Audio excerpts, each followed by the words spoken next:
Just so I have it on tape, what is your first and last name and the correct spelling of it? Oh, Velma Hopf, Hopf. And how did you get the name Dutch?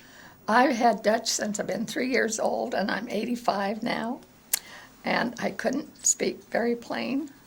And my brother-in-law used to set me up on the counter and talk so they could laugh at me.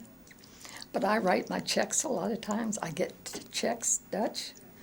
And one time we were on a tour, and we were traveling Indian Air and out of Seattle.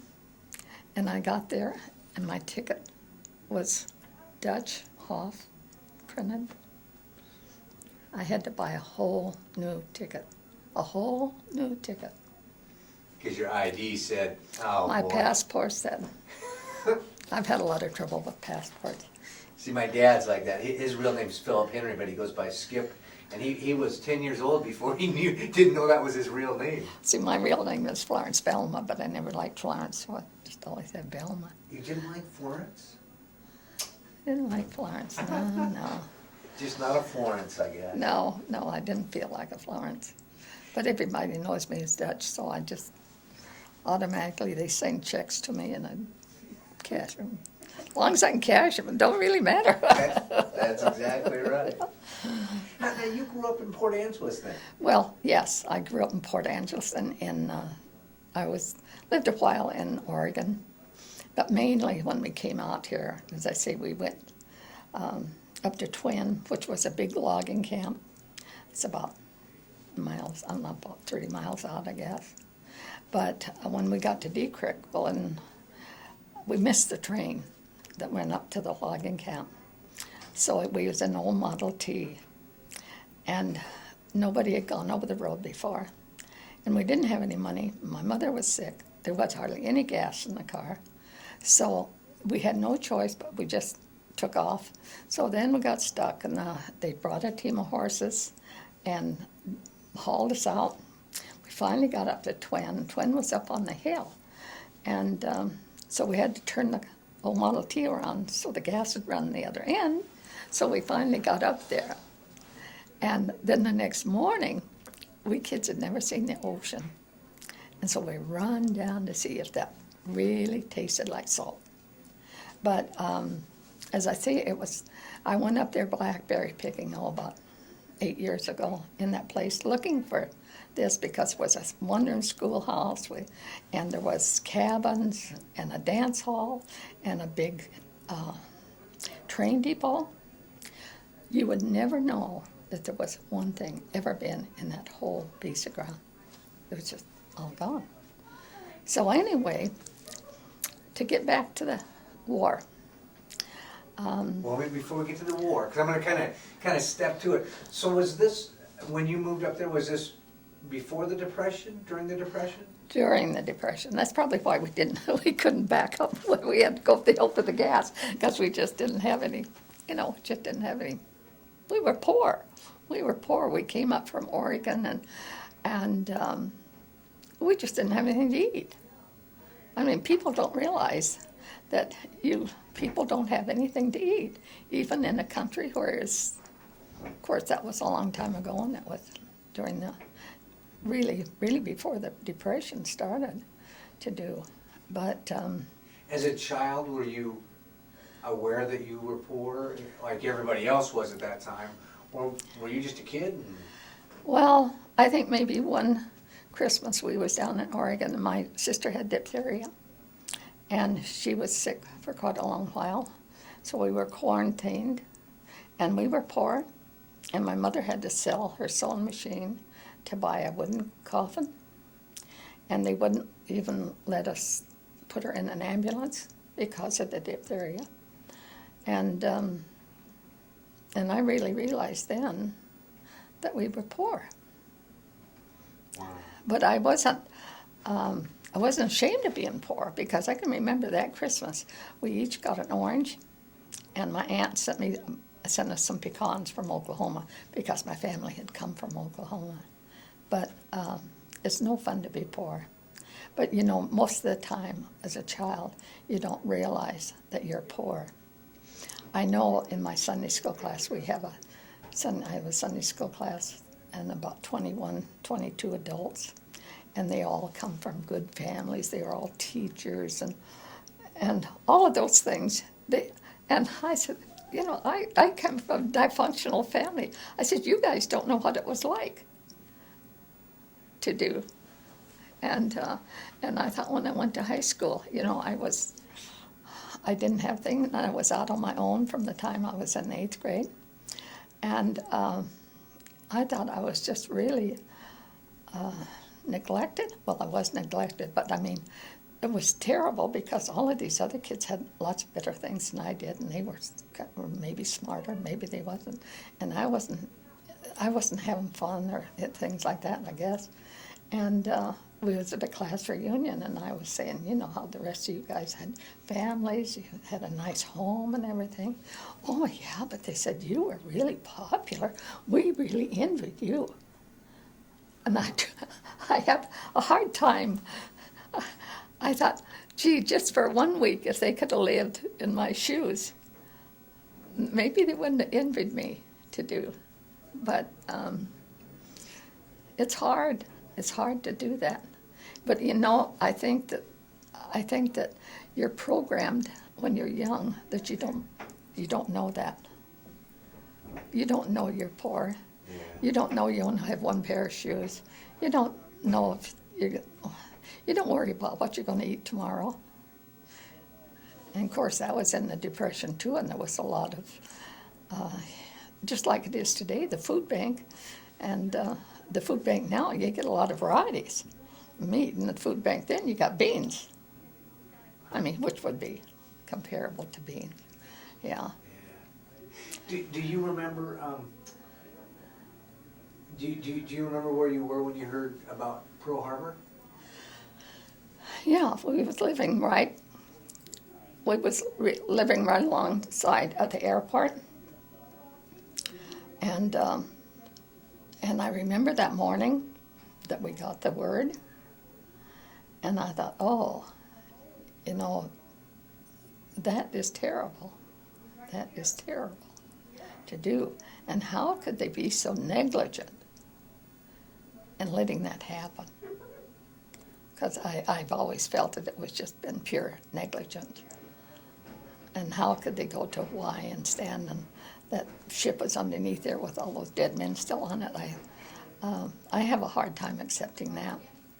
But we probably knew more about it than most people did because we were on the coast. So immediately we got the air raid siren, the air thing out at the airport, and they started building onto the airport. And on the north side, they built inlets, things where they had camouflaged guns and tanks, only they really wasn't guns and tanks.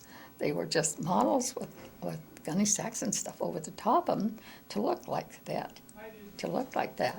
And all of the whole West End, I mean, for the cemetery out, there was probably 8 barracks. And there was barracks all around the airport. Some of those barracks, well, the sides of them anyway, was used in nowadays. There's a gun shooting range there, and that was made from the barracks. And Serenity House mainly was made from the barracks that was left over. But my husband, we were lucky because my husband delivered milk, was a milkman. So we got all the milk and all the butter and ice cream and everything that we wanted. Also, all the gas. And another thing, he had to deliver to the camps there that was right on 18th Street by the airport. And so there was always something to trade. So we had most all the meat and, you know, and stuff like that. And there wasn't very long ago, and I was looking in my garage, and here was a great big box of shells. Now, there must have been some trading going on to get those shells with my husband. And I called up one of the guys I knew that was in the gun club, and he come and got the shells. I said, I really want the box, you know, because they come in really good boxes. But I never ever did get the box. But anyway, out there, well, my husband would go up into the round building that was the lookout, and at nighttime, and I could remember not having any lights, going to town and closing all of the blinds. And I can remember they had them all camped all over town. They had the Morse Masonic building, and our Methodist church. They had them there, and then we had a big hall, and they would come in for their recreation. We had beautiful oak floors. We no longer have beautiful oak floors because they wasn't all that fussy about them. When we really didn't care. We really didn't care, but because they were having a good time. And so then we got the Red Cross going, and I joined that, and I was a lieutenant.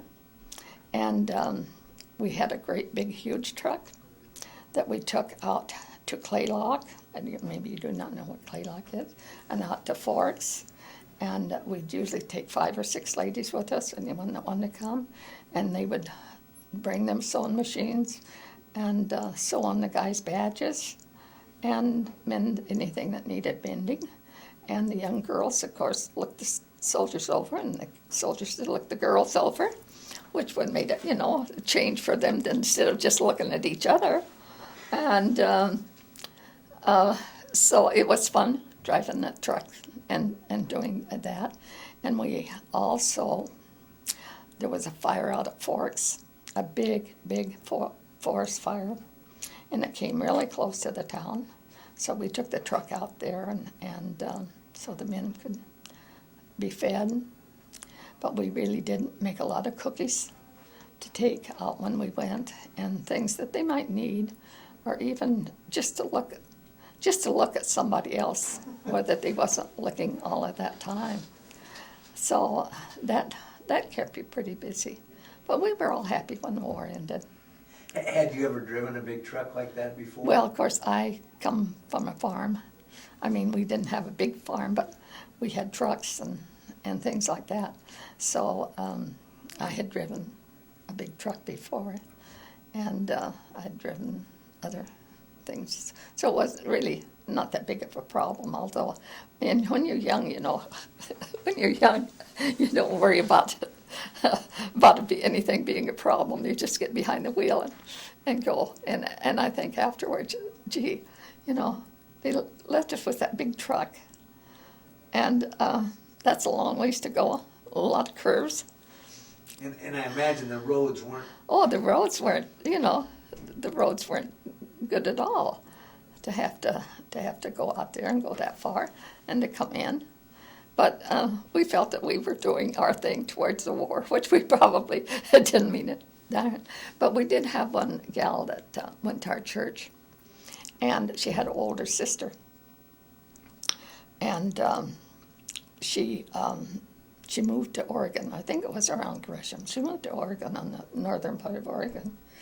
And she and her husband, he was a minister, and they took some kids out in the woods. And the kids found the balloon bombs that the Japanese made. They had girls, 8, 9, 10, making those bombs with the balloons. And they released hundreds and hundreds of them, especially, out on the West Coast. And they drifted. Well, they released them farther than the coast, but they did come there. And she was killed, and 2 or 3 of the kids, and that was the only casualty that happened on the continental United States. So it was those balloons that probably was just like a regular balloon, but probably and they had bombs or something inside of the balloons, and they said that a lot of the children that made those balloons was killed with them going off. But they released thousands of them over the United States. And of course we we got quite a lot of them. But, and of course, a lot of them was in the water before they ever got here. And that's probably what happened there, and the kids just looked and say, oh, gee, there's a balloon, you know. It's like kids do. But it was really a tragedy. She was 6 months pregnant, I think, and it was, kind of makes you think to teach. Now, it's interesting because of your location here, it seems like there'd be a greater fear of being attacked than, say, Seattle. But, you know, of course, with me then, I was young and crazy. But, yeah, we were, and along the coast. But out at about 10 miles out, at around Freshwater, on the other side of Freshwater, and Tongue Point, they had big embankments, and they had them furnished with bedding and all the necessities that people had to get in there. I think there was 4 big ones, and another one big up on the hill that I think that they shot once to practice. That's probably the only shell they had, was that one they fired. Yeah. Did you do, because I can remember as a kid, we did air raid drills at school, and you had to call them to desk. Did they do that here, and if so, what was that like? What did you have to do? Or? Well, I can't remember, but I'm sure that they did. I'm sure that they did, that, especially here, that they would have to, because we would be so much more vulnerable, because all that they would have to do is stop the flow. Now, you talked about your husband going up in the lookout tower at the airport. Yeah, he worked in the daytime, and then at nighttime he went up looking for any planes falling over, but that didn't happen. I mean, we didn't have any of that. And they had lookouts up in the mountains too, up in the Olympics. They had, I know one of my friends went up, and they were the only 2 up that was up, and they cataloged every plane that went over and what it looked like, and they had to know what it looked like, that part of it. But, you know, I don't think, we didn't realize what could have happened, what could have been. You know, the one submarine got awfully close and out by Neah Bay had come in. And I think even now, I cannot understand them building Bangor, where they built Bangor and a bridge that they have to open up. Because if we was in any war, all they'd have to do is blow that bridge up. And there it sits. Do you remember when they sighted the sub off the coast here, the Japanese sub? Well, just afterwards, they never had anything until afterwards that they did. The only thing probably why we learned about these balloons was because it was so close to home, and the girl's sister and everybody knew her, that because they had just moved down there. But that was the only tragedy, and that was a tragedy to have happen. What was the harbor like out here? Were there Navy ships coming? Oh yeah, we had Navy ships all the time. Lots of Navy ships, and it was tragedy, you know, to have a lot of Navy ships out there, because we have one of the deepest harbors in the whole coast, and no place for them to go. Of course, we did have the USO, and we had the USO in town, and it was managed by at the Elks Club, and they had a manager, and of course all the women, a lot of the women worked down in the eating part of it, and I know that we made cakes to take down, and there was this one kid from back east, I think he was really lonesome, and he really liked this cake that I made, and so I said, you come in next week and I'll have this cake for you. So he came in, and I went and got the cake, and I cut a great big piece of the cake, starting to serve it, and a great big cockroach walked right across the top of that cake. I felt so bad. I thought of all the times, why didn't that cockroach stay at least underneath the So thing. was that, so did you went down and worked at the USO? Oh, yeah, yeah. And it was really funny because I got so many things for that the boys would send me when they would go to Germany. You know, I still got perfume bottles from Paris, and I did have a lot of other stuff, but I did give it away for where it should go, you know, as to memorials. But it was an experience working down there and meeting the people and how lonesome they were. Were they from all over the place? They were from all over New York, Bronx, South Carolina. I mean, all over, from all over the interstate. And did the ships anchor out, and then these were soldiers that came off of the ships, or where did they? No, the soldiers. We didn't have too many. Well, we did have the sailors off of the ships, but we had more soldiers. I mean, we had tons of soldiers. Tons, I shouldn't say tons, but hundreds of soldiers, because there was so many embankments and campings from out 50 miles out from here, 50 miles out. You know, the coast was well protected. Probably not as protected as what it could have been, but we got a long coastline to completely protect it.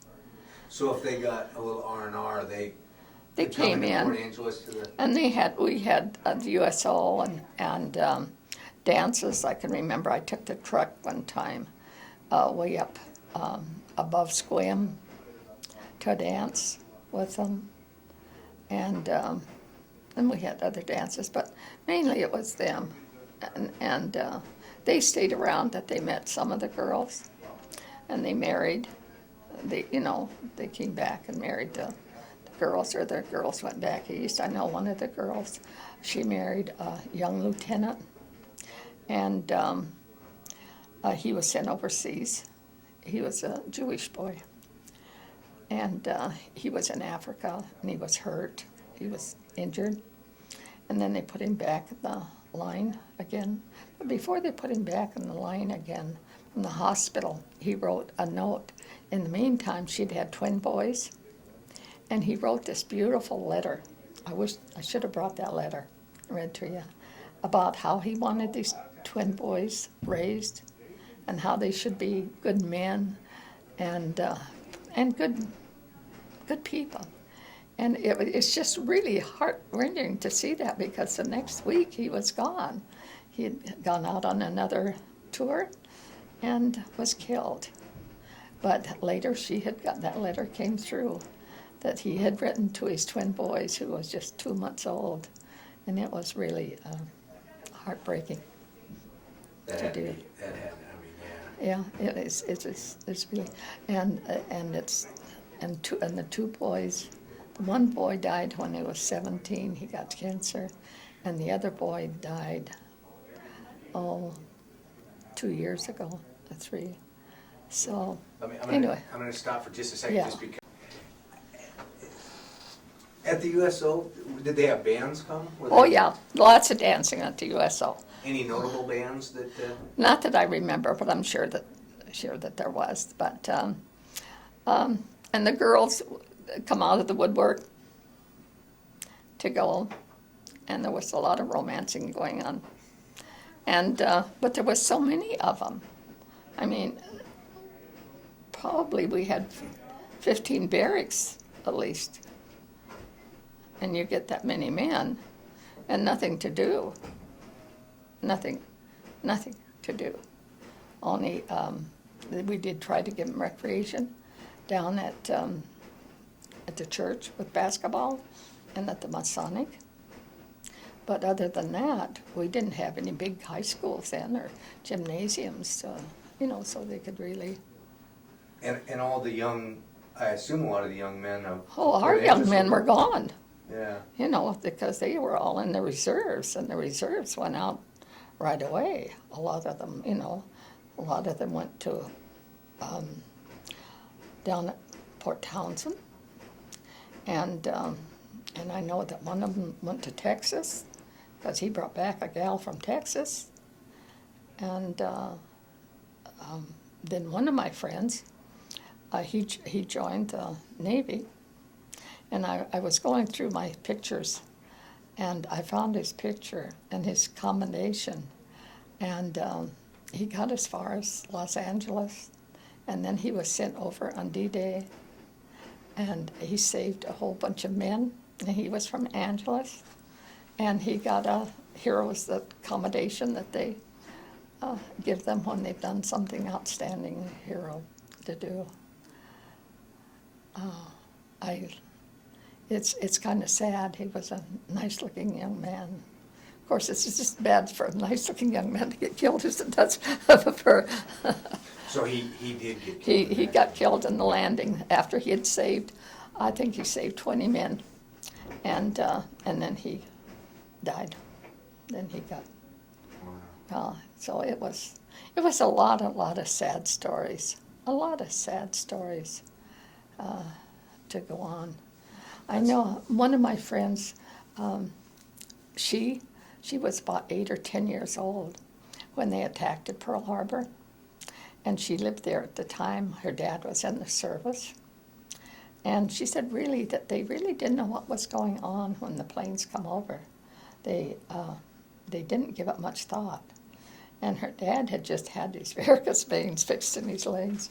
And so they called him and they said, you come in whether or not. You have to come in and with a wheelchair. You know, we need your help. And I said, well, what did they do with the families? And that they put them out. But they eventually then put them in hotels. And I said, that doesn't seem quite cricket to put them all in hotels and be blasted off. But anyway, probably many stupid things happened.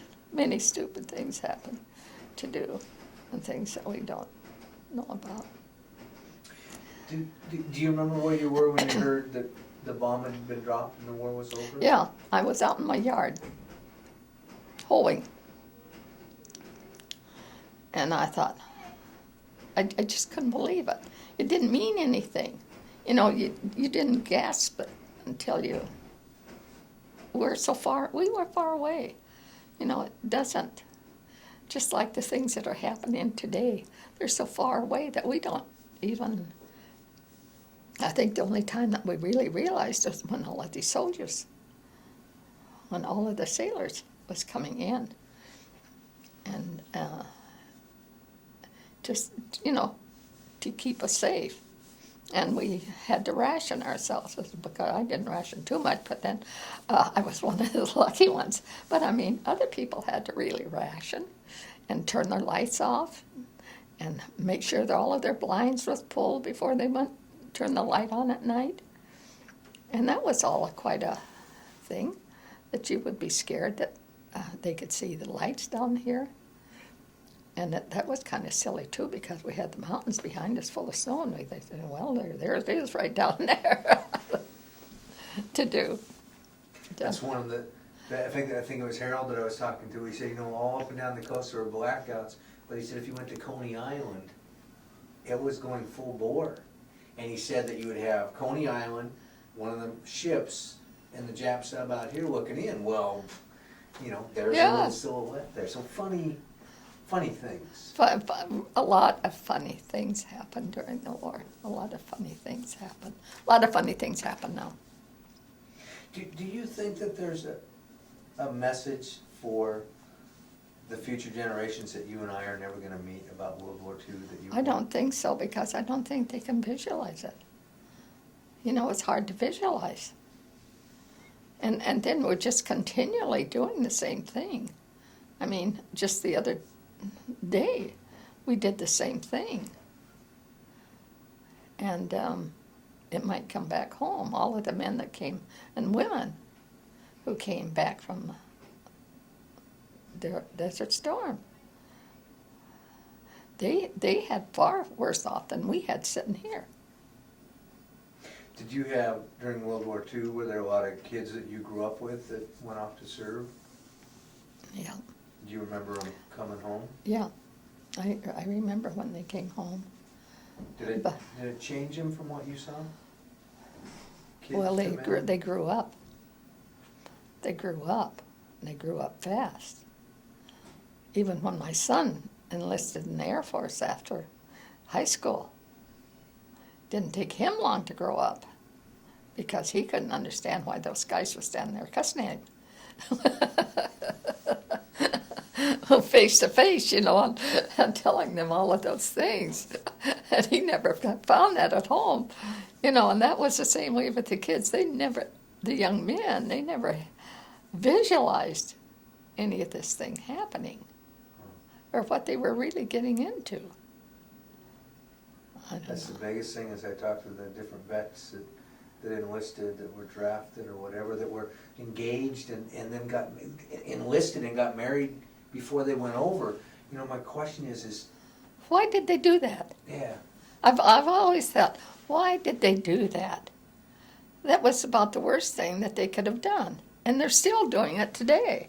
You see a big battleship pull in Bremerton, and here all of these kids' wives and kids was little kids. the answer I've gotten is because it wasn't gonna happen to me. That's right. Well, we don't think anything's going to happen to us. Yeah. It's a good philosophy, to have, that nothing's going to happen to you. Because there is some people who worry about what's going to happen to them. But if I can't do anything about it, there's really not much sense of worrying about it. But that is my philosophy of life. That's a good theory, as long as theory holds true. But it's hard to do. Yeah. It really is hard to do to not to worry about. As long as I can't see it and it's out of sight. That's what I felt with my kids. Because we had horses, we had pack train, and my daughter was probably 12, my son was probably 15 or 16 when he ran a pack train, and we'd have horses that we'd have to break, but I would just go in the house. I wasn't going to watch them. If I don't see it, it's not gonna happen.